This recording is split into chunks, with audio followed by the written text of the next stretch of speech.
Hello everyone!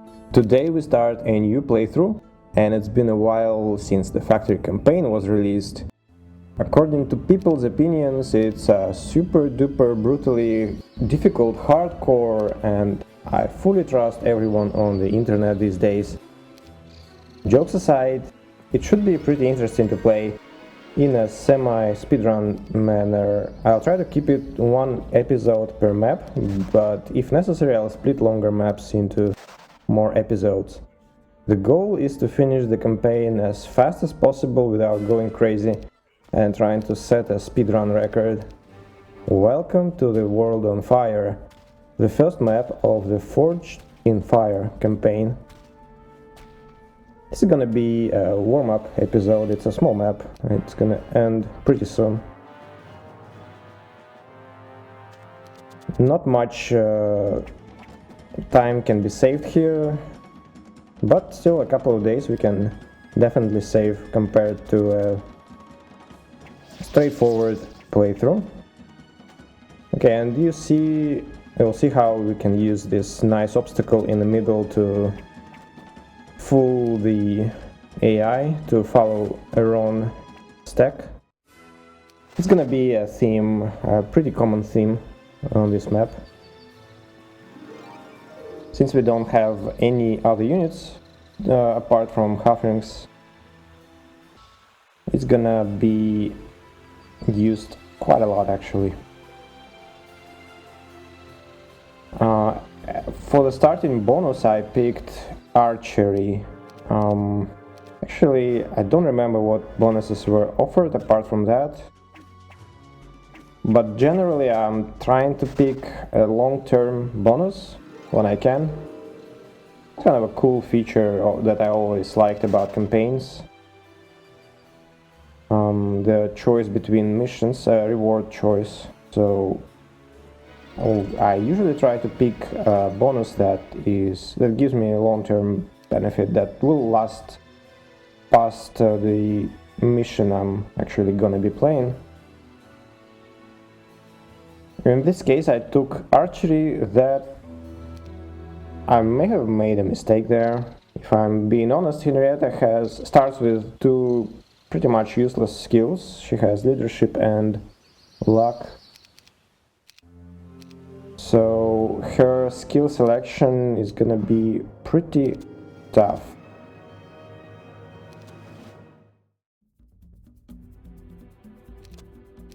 Since the intent is to play it in a speedrun manner, I really want to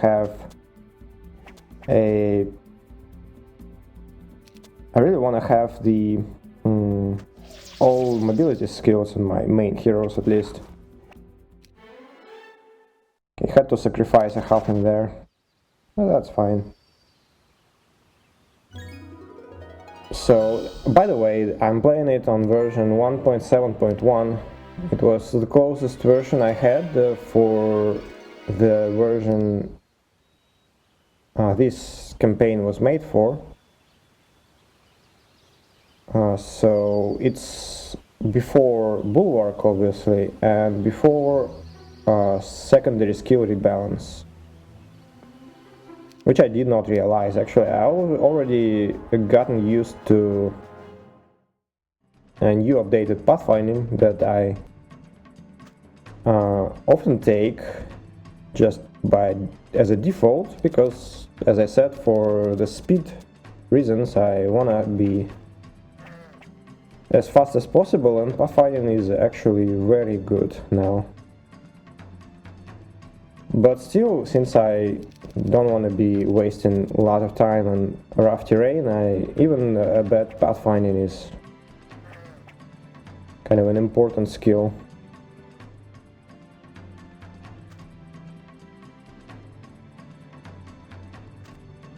Unlucky I didn't kill one of the demons on top.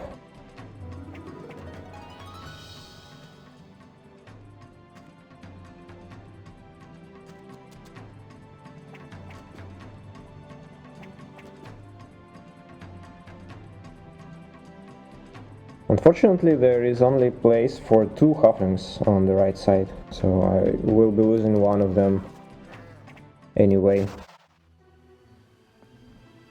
I skipped a couple of join. I think maybe I skipped one of the joiners in the beginning, like a small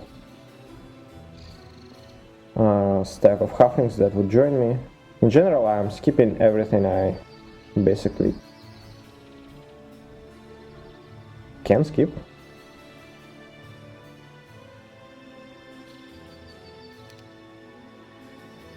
That should be easily reaching level 6. This map is limited by level 6. It's not gonna take long.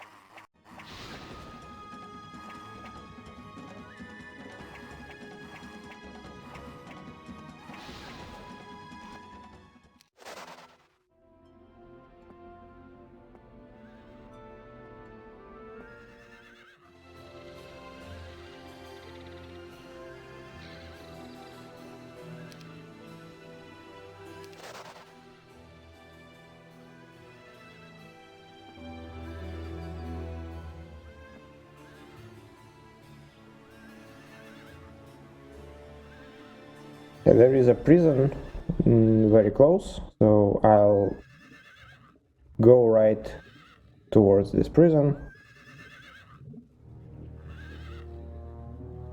It's gonna be my second main hero for this campaign.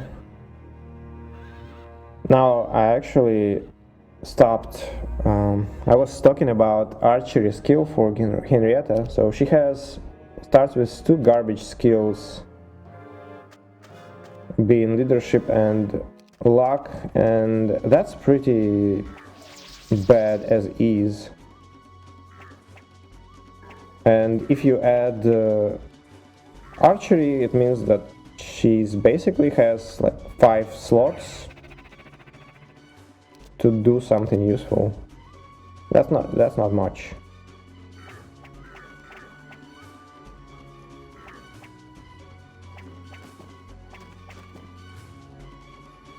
Totally not much. And well, she will actually end up having to skip water magic, unfortunately. I mean, I will decide to skip water magic in favor of pathfinding. Maybe I will regret it, though, like for a long campaign or like for a large map. In general, I think any skill that adds to versatility of your hero is better long term, at least for a main hero. And I would say that magic skills, all magic skills actually, are adding more to versatility than something like archery. And obviously pathfinding doesn't add to versatility in any way. As you can see, the same idea, trying to split demons, force them to take a suboptimal route, take another turn around the obstacle, move another bait along the bottom edge. Now at least one of them, even 2, go back. So it's a pretty nice trick, and also not difficult to do, so you make sure to utilize it when you have it's especially nice early game when you lack firepower.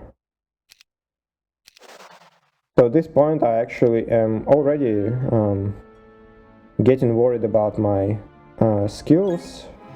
I have 5 slots taken on Henrietta, and she doesn't have wisdom, she doesn't have earth magic, she doesn't have pathfinding or water magic.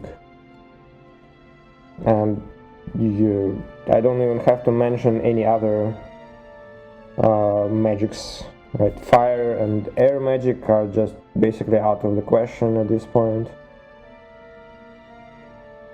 She would benefit from water magic decently, like she would have an expert bless, which is a great skill for halflings.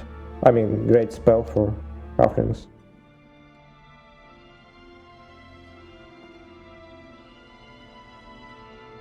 Okay, since we are trying to speedrun, quote unquote, this map, I don't give any units to Frederick. Also, there are a couple of artifacts that I will be able to carry over to the next mission, so I wanna pick them up.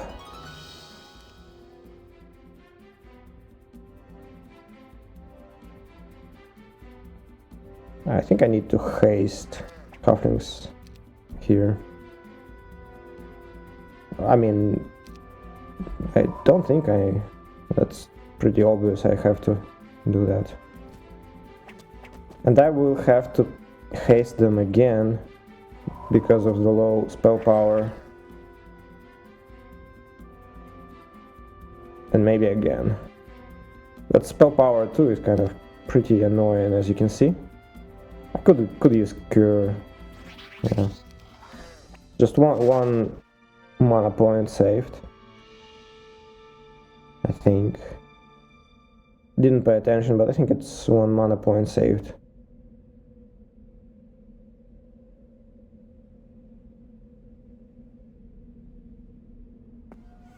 Pretty rough. Like, spell power 2 is like some of the most annoying levels. If I had 3, it would have been like a completely different, I think. Maybe not. I don't know. But in effect, because enemy had speed priority, it reduces my spell power by 1 effectively. So kind of is rough. Probably should bait the 4 in some way. Maybe even put a leprechaun to be hit by a 4 somewhere. To let halflings deal with the ones. Yeah, like this is decent.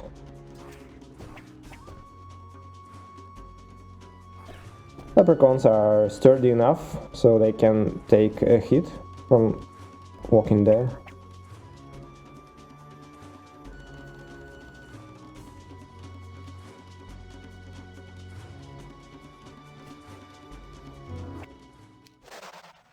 Okay, good enough. That's artifact number 1 that we want to pick up. Charm of Mana, and the second artifact you can see on the left side there, guarded by Horned Demons. Henrietta will come back to it to pick it up. So Henrietta needs to kill a hero that is just a bit to the north from her location. It will open path for Frederick, and then she can circle back and deal with the demons there. And these are red enemies. They just create, I guess, a thematic sense of a retreat, invasion. I mean, we are retreating and they're invading.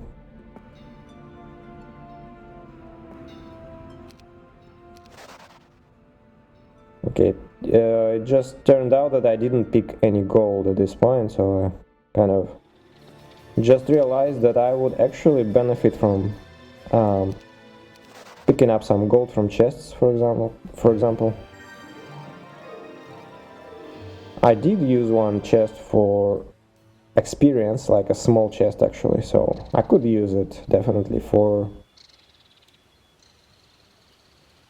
the gold instead. That would give me like maybe 2, maybe 3 more automatons probably would be able to hire all 5 with extra 1,000 gold.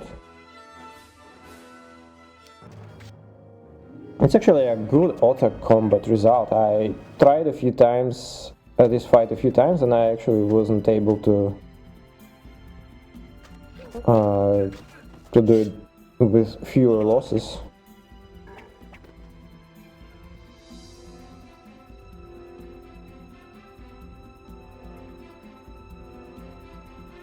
The shooters are kind of putting up pressure. And melees are also basically putting enough pressure for me to not be able to spare a shot at the archers, and they kill a third halfling the very last moment.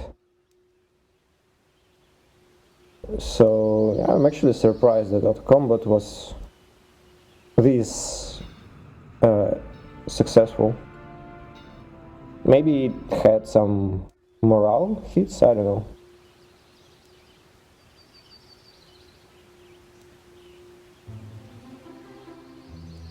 But maybe, I mean, like, target selection for halflings wasn't really difficult, to be honest, kind of forced, so it could have just basically aligned with correct, with what auto combat would be picking.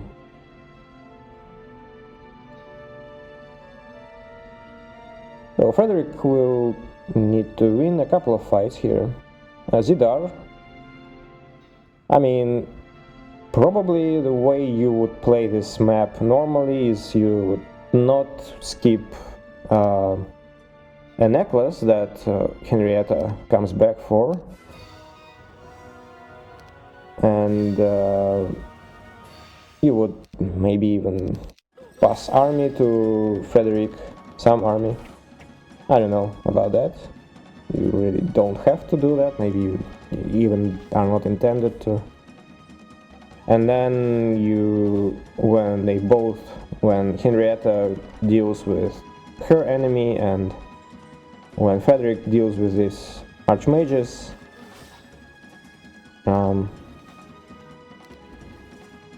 they join armies and basically go and wreck that fellow there.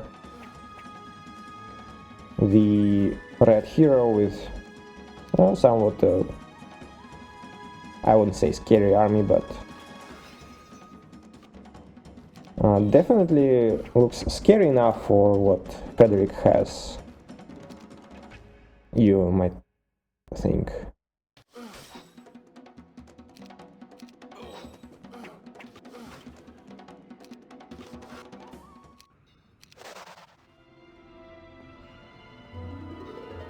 So normally Henrietta and Frederick would join their forces after these gates. And you can imagine that having an extra over 100 halflings would be pretty helpful.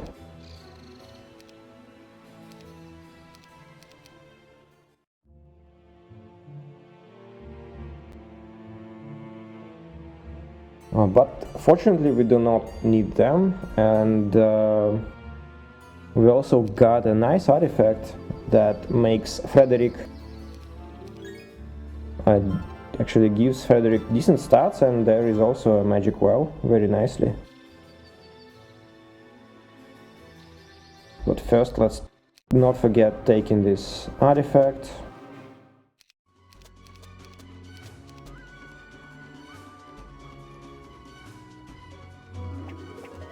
Basically same idea as always, you wanna split them a little bit.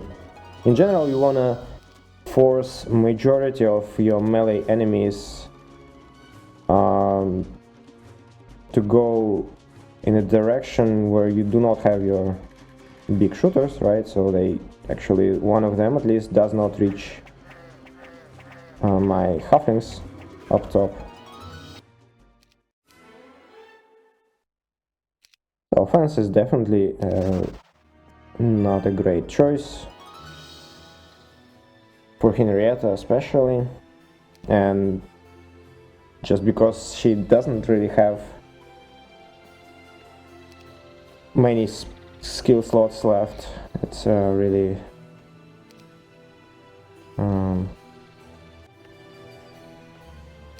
the automaton split is a little bit tricky here. I moved two twos up top to bait a fireball at them.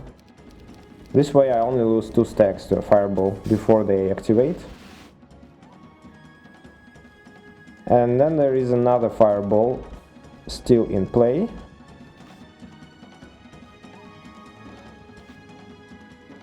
I want to set my automatons a little bit apart. Okay, now I just need my automatons to survive, basically. At least one, right? And I have lightning bolt, so you can imagine we should be fine.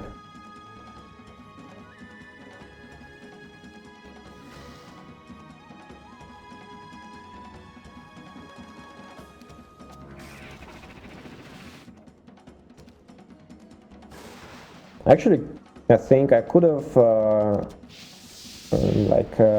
maybe half a minute ago, when I was thinking about attacking Ifrit or Pit Lords, I could have attacked a Pit Lord instead, and that would... Well, I'm not sure actually. I didn't pay attention how much hit points my automaton had, but it could have killed both Ifrit and Pit Lords if retaliation would have killed automaton. But anyway, that's it. Kind of a nice warm-up. I'll see you again on the map number 2. Take care. Bye.